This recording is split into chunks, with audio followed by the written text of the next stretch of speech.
Hello everyone. मैं आपका host, आपका दोस्त मिस्टर जीडीएस आपका वेलकम करता हूं हमारे इस प्लेटफॉर्म मिस्टर जीडीएस पोस्टमैन पर। हमारी जो सीरीज़ हमने स्टार्ट की थी कि जीडीएस टू एमटीएस जो 2026 के जितने भी पेपर हुए हैं, जितने भी सर्कल्स के टोटल सारे सर्कल्स के पेपर्स के जो मैथमेटिक्स के जो क्वेश्चन है 10 क्वेश्चन जो एक पेपर में आते हैं, उनको सारों को हम एक एक करके सोल्व करेंगे सर्कल वाइज। तो हमने स्टार्टिंग किससे किया था? हमने राजस्थान सर्कल से स्टार्ट किया था और बहुत ईजी क्वेश्चन आए थे उसमें। फिर भी यदि आपको आते हैं फिर भी आप एक बार वीडियो देखिए, और नहीं आते हैं फिर भी तो आपको वीडियो देखना ही है। उसके बाद खुद को आप प्रैक्टिस करनी है। तो वो एक बार आपको कंसेप्ट क्लियर हो गया तो फिर आपको कोई दिक्कत वाली बात नहीं होगी। आज हम जो लेके आए वो हिमाचल सर्किल का जो पेपर आया था, उसमें जो मैथमेटिक्स के 10 क्वेश्चन आए थे उनको आज हम सोल्व करेंगे। ओके, तो हम स्टार्ट करते हैं। ज़्यादा हम पहले से क्वेश्चन लिख के लाए, उसका एक ही रीज़न है कि आपका समय ज़्यादा बहुत कीमती है। ठीक है, टाइम बहुत कीमती है, तो हम क्वेश्चन लिखने में उस टाइम को हम मतलब वेस्ट तो नहीं बोलेंगे, क्योंकि लिखते टाइम एक धीरे धीरे समझने का एक प्रोसेस भी चलता है। बट ठीक है, हम उसको थोड़ा टाइम को कंज्यूम बचाने की कोशिश कर रहे हैं। ठीक है, तो पहला जो हमारा क्वेश्चन है वो क्या है कि आराम से समझेंगे, कोई जल्दबाजी नहीं है। एक क्वेश्चन में 5 मिनट भी लगेंगे तो हमारे पास 10 क्वेश्चन ही है, ज़्यादा टाइम नहीं। ठीक है, और कुछ क्वेश्चन तो क्या बहुत इजी आते हैं, तो वो 5 मिनट से भी कम टाइम में हो जाते हैं। ये हम केवल समझने वाला टाइम बता रहे हैं, ऐसा नहीं कि आपको सोल्व 5 मिनट में एक क्वेश्चन करना है ना। देखो, एक संख्या को पहले को एक संख्या को, अब वो संख्या हमको नहीं पता, ठीक है ना। ये एक संख्या की बात हो रही है। एक संख्या को पहले 10% बढ़ाया जाता है, क्या इंक्रीज़ किया जाता है। 10% क्या किया जाता है? इंक्रीज़ किया जाता है। और फिर देन 10% क्या किया जाता है? घटाया जाता है, यानी डिक्रीज़ किया जाता है। तो कुल प्रतिशत बदलाव क्या है? अब देखो यहाँ पे प्रतिशत वर्ड आ गया। ये कौन से टॉपिक का क्वेश्चन है? ये प्रतिशत का, परसेंटेज का। देखो, हमको कुल मिला के टोटल 8 टॉपिक्स ऐसा दे रखे हैं सिलेबस में अपने एमटीएस के। तो ऐसा नहीं है कि आठों में 8 टॉपिक में से ही सारे क्वेश्चन आए, मतलब मीन्स कि एक एक क्वेश्चन सब में से मिला, ऐसा नहीं है। कभी कभार एक टॉपिक से 2 क्वेश्चन आ जाते हैं, 3 आ जाते हैं।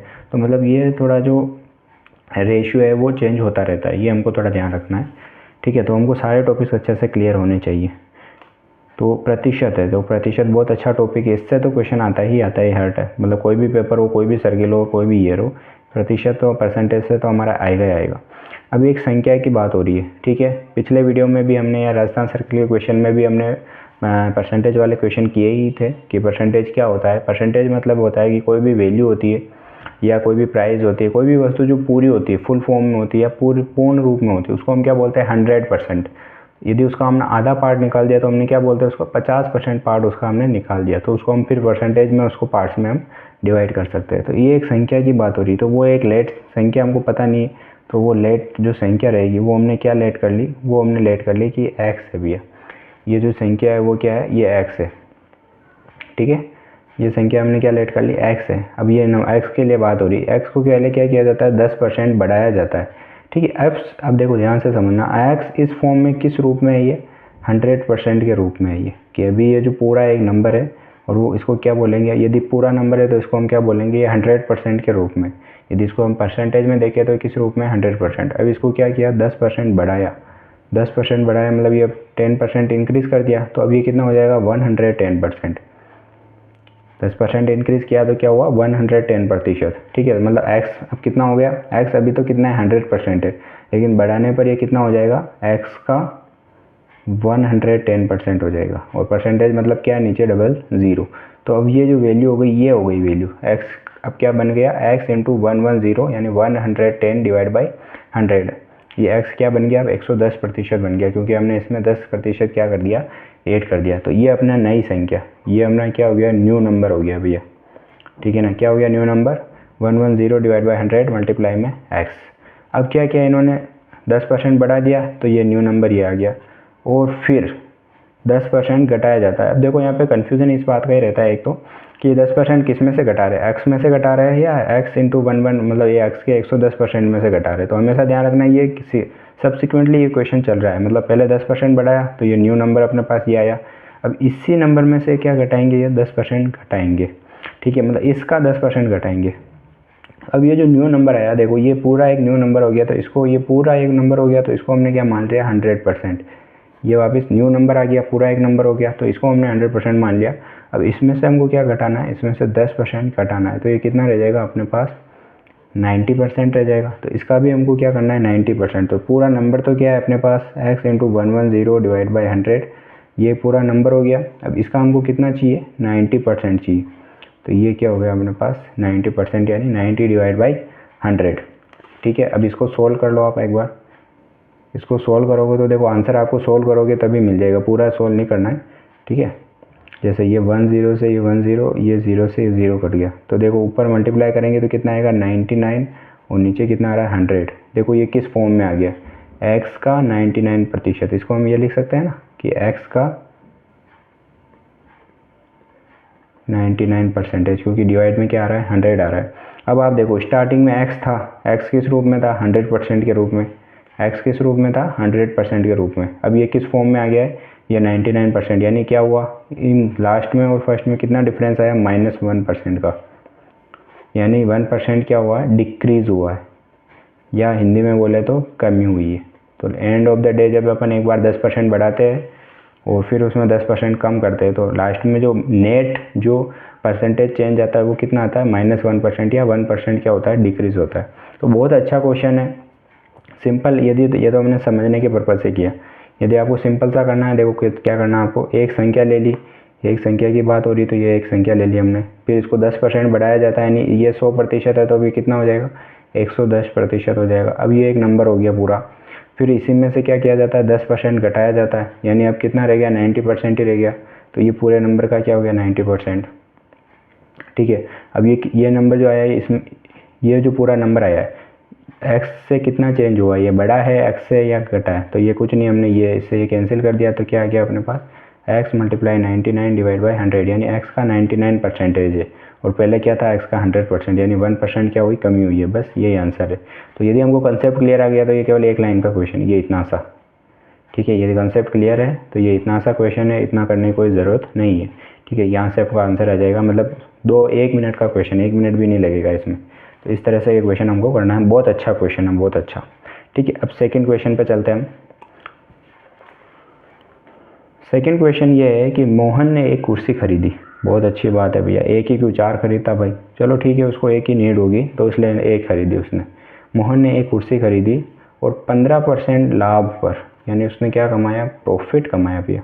भैया वो भी आदमी अलग है यार, मतलब धंधा वाला आदमी, मतलब धंधे बिजनेस माइंडेड खोपड़ी है। भी उसने एक कुर्सी खरीदी और वो कितने में खरीदी वो अभी हमको नहीं पता है, बट उसने जितने में खरीदी, माना कि 100 रुपये में उसने कुर्सी खरीदी। जो कुर्सी की वैल्यू है वो, यानी जो चेयर बोल देते हैं अपन, चेयर की जो प्राइस है यानी कॉस्ट प्राइस, यानी खरीदना क्या होता है कॉस्ट प्राइस क्रय मूल्य, वो हमने क्या मान लिया उसका एक्स रुपीज़ मान लिया। एक्स में ले लेते हैं, अपना सबसे बेस्ट है एक्स। ठीक है, फिर उसने क्या किया प्रॉफिट कमाया भाई। उसने बोला यार कुर्सी बड़ी रहेगी, पढ़ाई वढ़ाई अभी कर नहीं रहे फालतू, इसका ले तो आ गए लेकिन अभी थोड़ा बहुत खर्चे पानी के हिसाब से फिर इसका प्रॉफिट कमा लेते हैं। अब प्रॉफिट के लिए उन्होंने क्या किया, प्रॉफिट के लिए उन्होंने क्या किया 15% लाभ पर। अब उसने प्रॉफिट पर लाभ कमाना चाहा तो जो स्टार्टिंग में जो वैल्यू जिस पर खरीदी उसने, उसको हमने क्या मान लिया 100% मान लिया। देखो ये भी परसेंटेज वाला क्वेश्चन ही है, बहुत ईजी करेंगे इसको। ठीक है, इसको इस वैल्यू को हमने क्या मान लिया, जिसमें उसने खरीदा उसको 100% मान लिया। अब लेकिन उसने 15% प्रॉफिट कमाया, यानी +15 कर लिया, यानी अब उसकी जो वैल्यू हो गई वो किसके बराबर हो गई 115%, यानी 115% के बराबर हो गई है। और यदि लाभ कमाता है तो उसने बेची कितने में 3680 रुपये में, मतलब लाभ उसमें ऐड करने के बाद 15% ऐड करने के बाद उसकी वैल्यू कितनी हो गई 3680 रुपये। मतलब अब इसकी वैल्यू जो हो गई वो कितनी हो गई 3680, यानी 115% किसके बराबर आ गए 3680 रुपये के। तो इसका हमको क्रय मूल्य ज्ञात करना है, यानी CP ज्ञात करना है। CP क्या माना हमने एक्स की वैल्यू हमको ज्ञात करनी है। ऐसा क्वेश्चन हमने राजस्थान सर्किल में भी किया था, आपने यदि वीडियो देखा है तो। ठीक है, अब देखो एक्स ये जो है सिंपल सी बात, देखो ये एक्स है, स्टार्टिंग में प्राइस ये थी, इसका हमने क्या बना दिया 115% बना दिया कि इसका जो 115% है वो किसके बराबर आ रहा है 3680 के बराबर। वही तो है, ये एक्स तो क्या था 100% था, इसमें हमने 15% ऐड किया मतलब 115% हो गया। वो किसके बराबर, तो वो वैल्यू कितनी हो बन गई है, एक्स की वैल्यू कितनी बन गई अब 3680 रुपये बन गई। बस सिंपल सी है। अब इसको सोल्व कर दो आप, ये 3680 मल्टीप्लाई 100 डिवाइड बाई 1.5।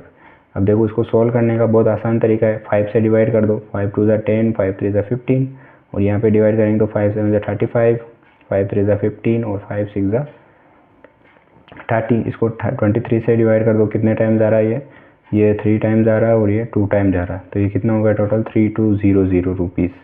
यानी जो एक्स की जो वैल्यू आई है वो अपने पास कितनी, मतलब चेयर की प्राइस क्या थी, उसने कितने में खरीदा 3200 रुपये में, और उसने बेचा कितने में, उसने बेचा 3680 रुपये में। ये तो था एक पूरा मेथड मैंने आपको बताया। यदि एग्ज़ाम में आपका कंसेप्ट क्लियर है यदि एग्ज़ाम में आपका कंसेप्ट क्लियर है तो आपको सिंपल सा क्या करना है, कुर्सी खरीदी, कितने में खरीदी नहीं पता, एक्स मान लिया, ठीक है। अब उसने क्या किया, 15% लाभ पर 3680 रुपये में बेची, मतलब उसने प्रॉफिट कमाने के लिए कितना वैल्यू बढ़ा दी उसकी 15%, यानी अब वैल्यू हो गई वो कितनी हो गई 115%। और कितने में, वो तो वो वैल्यू एक्चुअल में वो वैल्यू कितनी थी 380। बस यही तो स्टेप है जो हमने यहाँ बनाई है, बस ये स्टेप आई, इसको सोल्व कर लो और क्या आंसर है। तो इस तरह से हम, यदि कंसेप्ट क्लियर है तो इस तरह से हम आसानी से चीज़ें कर लेंगे। अब हमारा देखो थर्ड क्वेश्चन है, वो क्या है कि ये ऐसा क्वेश्चन भी हमने राजस्थान सर्कल में किया था, यदि आपने देखा होगा। यदि आपने उसको अच्छे से देखा है तो ये आपके लिए बहुत इजी क्वेश्चन है कि ए है, कोई पर्सन है ए, किसी काम को ना, वो काम हमको नहीं पता तो हमने क्या मान लिया उसको, इस काम को W मान लिया हमने। ये ए है, वो किसी काम को 10 दिनों में कर सकता है, ठीक है। तो ए है, वो हमने एक स्टेप लिख दी इसने। अब वो पूरी मैं थ्योरी नहीं लिख रहा हूँ क्योंकि वो यहाँ पे मायने नहीं रखती है, कितने दिन में करता है वो 10 डेज़ में वो काम को कंप्लीट करता है। फिर बी है, उसी काम को कितने दिनों में पूरा कर सकता है, वो 15 दिन में कर सकता है। तो ये बी है, वो इसी काम को कितने दिन में कर रहा है, 15 डेज़ में कर रहा है। वे दोनों मिलकर की बात आती है तो क्या होता है, हमेशा ऐड होता है, यानी ए प्लस बी कितने दिन में करेंगे, ये हमको पूछा है। तो ऐसे क्वेश्चंस में हमको क्या करना है, सबसे पहले जो ऊपर जो दोनों आए ये डेज है, इनका एलसीएम ले लो। इनका एलसीएम क्या आएगा 30 मतलब 30, इसको यूनिट लिख दो कि टोटल वर्क हमने मान लिया कि 30 यूनिट है। और इसका एलसीएम का मतलब क्या होता है, एलसीएम कैसे निकालते हैं कि ऐसी संख्या लेनी है हमको, छोटी से छोटी, ऐसे लोवेस्ट नंबर, ऐसी छोटी से छोटी संख्या लेनी है जिसमें इन दोनों का डिवाइड चला जाए। जैसे 10 का डिवाइड कितने टाइम जाएगा, इसमें 3 टाइम। 15 का कितने टाइम जाएगा, 2 टाइम। ये 3 यूनिट हो गया, ये 2 यूनिट हो गया, और ये टोटल 30 यूनिट हो गया। इस यूनिट का मतलब हम क्या मान रहे हैं यहाँ पे कि ए एक दिन में कितने यूनिट वर्क करता है, 3 यूनिट, तभी तो वो 30 यूनिट करने में कितने दिन लगाएगा, 10 दिन। बी एक दिन में कितने यूनिट वर्क करता है, 2 यूनिट, तो वो 30 यूनिट काम करने में कितने दिन लगाएगा, 15 दिन। तो इस तरह से अब इन दोनों को मिला दे, तो हमेशा जब भी माइनस करें, मिलाएंगे तो देखो क्या करेंगे, दोनों इक्वेशन को ऐड कर देंगे एक तरह से।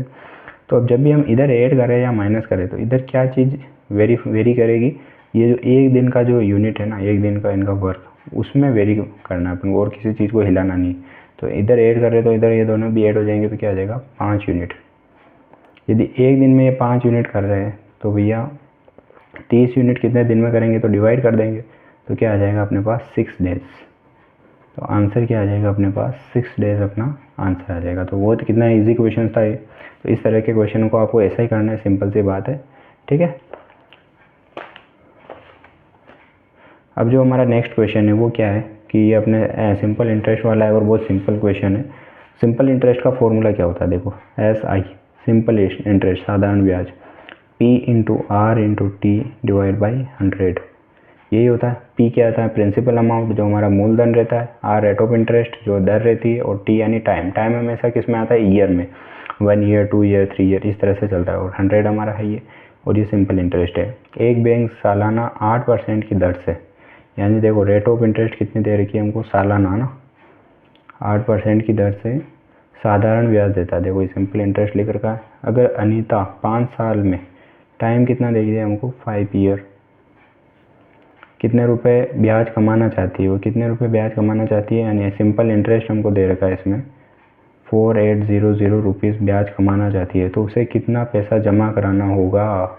इसका मतलब हमको क्या नहीं दे रखा है, प्रिंसिपल अमाउंट की, मूलधन की, कितना पैसा उधार दे या कितना पैसा जमा कराए इतना ब्याज कमाने के लिए।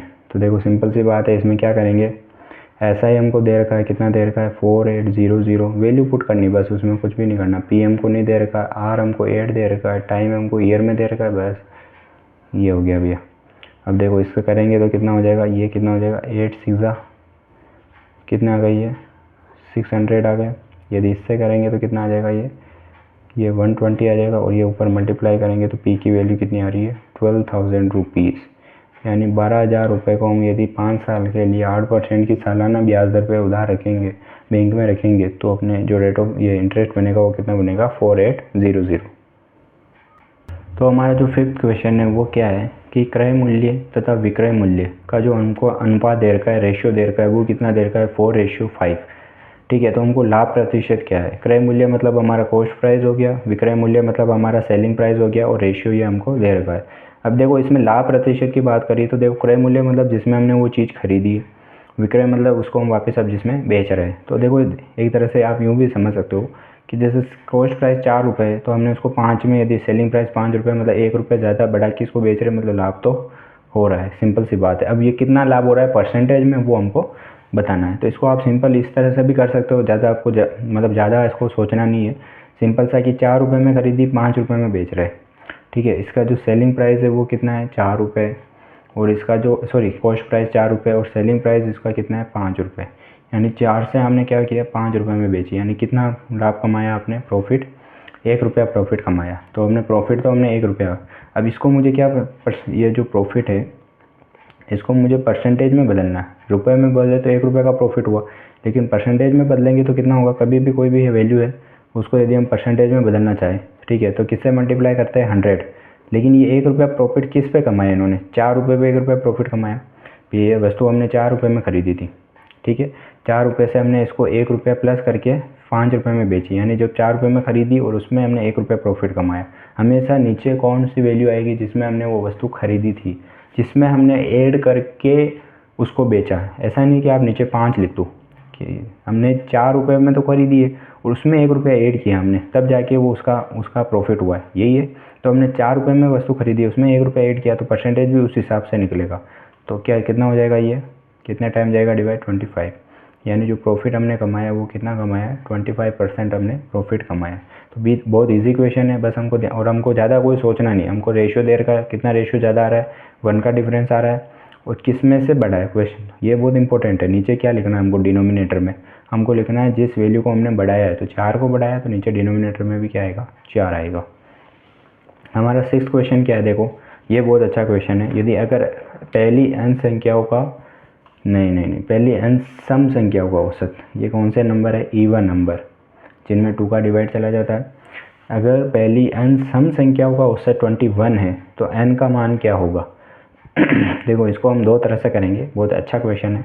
एक तो क्या कह रहा है, पहली n सम संख्याओं को, सम संख्या मतलब क्या, जैसे 2 से सम संख्या स्टार्ट हो रही, 2 हो गया, 4 हो गया, 6 हो गया, 8 हो गया, डैश डैश डैश, लास्ट में जाके टोटल नंबर कितने हो गए अपने पास, ये n नंबर हो गए अपने पास। ये टोटल हमारे पास क्या हो गई, सम संख्या हो गई। ठीक है, अब इन सम संख्याओं को यदि हमको निकालना है, हमको इसका एवरेज कितना दे रखा है, देखो औसत हमको कितना दे रखा है 21 औसत दे रखा है। एवरेज मतलब क्या होता है, एवरेज मतलब हमने पिछले वीडियो में भी देखा है कि एवरेज मतलब होता है टोटल सम।